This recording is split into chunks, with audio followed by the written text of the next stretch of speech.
mendapatkan idenya bagaimana ya? Kalau kita menjadi karyawan, banyak pekerjaan, ada peran yang saat ini dijalani supaya bisa berinovasi gitu ya.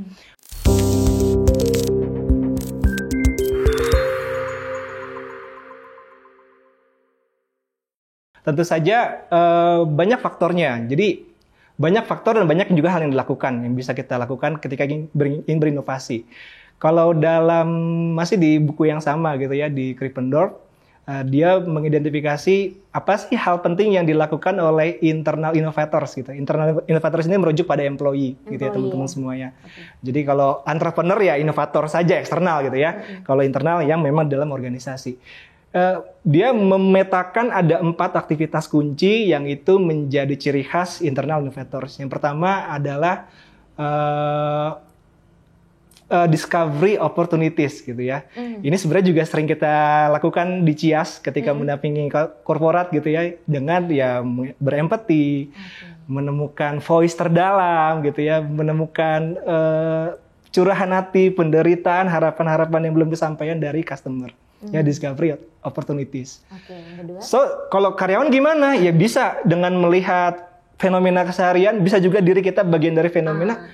Ada problem apa sih yang selama ini masih terjadi, belum berulang-ulang, dan itu bisa kita notice. Ya, intinya empati dulu ya. Empati dulu.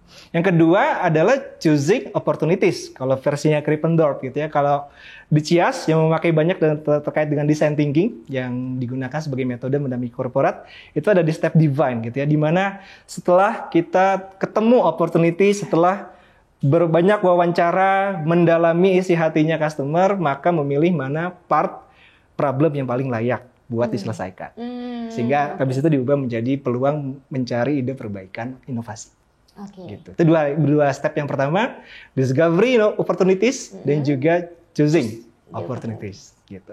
Dua yang lain adalah take action.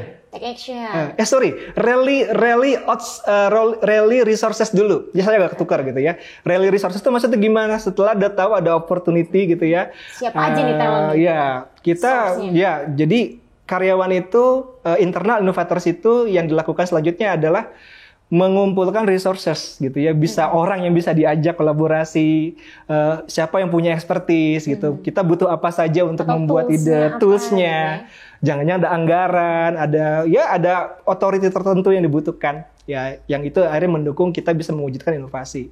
Yang keempat adalah take action autonomously gitu ya, take action segera setelah sudah dapat opportunity, sudah punya resources, maka menindaklanjuti sehingga menjadi nyata inovasinya.